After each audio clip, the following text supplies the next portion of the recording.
Okay, folks, it looks like I had to break this video into two parts. I'm hoping that I'll be able to load both of them to YouTube so that we'll be able to finish this and you'll be able to see it all. I forgot to mention one thing about finding the right greenery for your bubble light trees. You may, in your travels, stumble across a glow light glass rod candle tree that's just a wreck, but the greenery is still very good on it. I have seen bubble light trees regreened with those greens, and they look original because essentially that's the same stuff, Visca, that was used. I think it's a lighter weight Visca. I don't think it's quite as thick as what was originally used on the bubble light trees. But if you do it right, it could look really good. Now we're back for part 2 of the regreening of a bubble light tree. So here we go. This is the part where it could be a little confusing, but I certainly hope not. We're going to start doing the same identical thing that we did originally. We're going to take our rope garland like this that's wired, okay, and we're going to just put a little L in it like that, because we're going to start at the top and we're going to start working our way down. So here we go. I'm going to go ahead and just hold it up here like this, and I'm going to start wrapping it around so that it holds that L that I just put on, and we're going to start wrapping around the tree and down. Now, as you know, bubble light trees all had spare branches.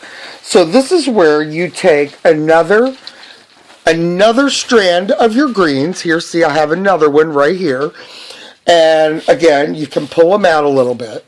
And this is where you're going to start applying the spare branches that were scattered throughout the tree on the way down.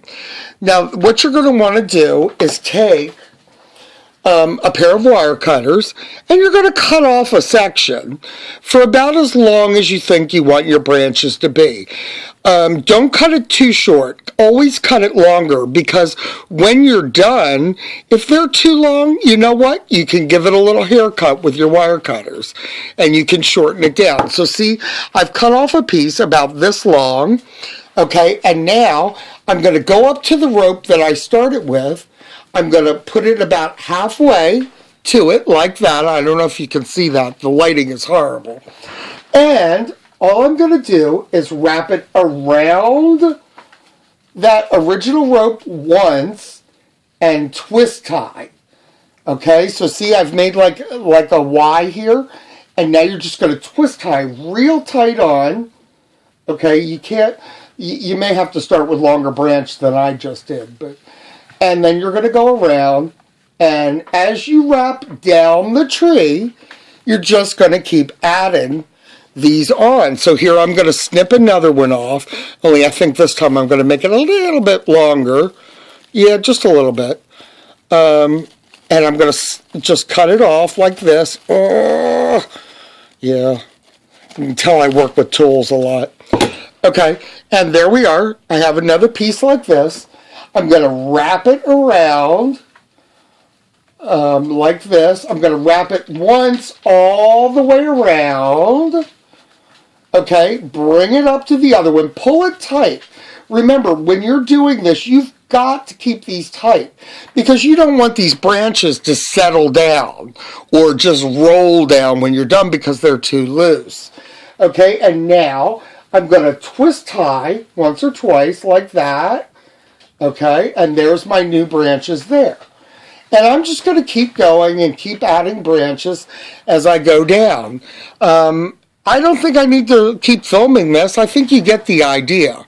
Of course, once you get done, again, don't worry if your branches are too long. Again, you'll be able to trim them up when you're done. Okay, I'm going to take a break here and at least go halfway down the tree.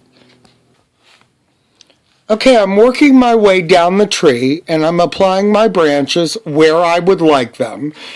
That's another thing. As you're wrapping down, look for where you'd like those branches to be. You know, bubble lights are nice when they sit here like this, and they have a branch on one side and a branch on the other. So when you're positioning your branches, try to put them where they're going to be nicely wired, but you know, you will be able to bend them and put them where you want as well. But try to position them so that they'll be evenly spaced and, you know, nicely placed where they are. That's pretty much all I wanted to say here at this point. I'm going to continue wrapping this tree now until it's done. Remember, as you work your way down the tree, you're going to have to start cutting longer pieces to come out further from the tree. So, you know, these branches are longer, so your branches here are going to have to come out further. So you're going to have, as you go down and you're cutting the pieces for your branches, you're going to have to make them longer and longer the further down the tree you go. And again, the most important thing, do not start wrapping from the bottom of the tree up. I'm telling you, it'll be a nightmare. I've done it. Always start at the top and work your way down. All right, I'm going to try to get this done.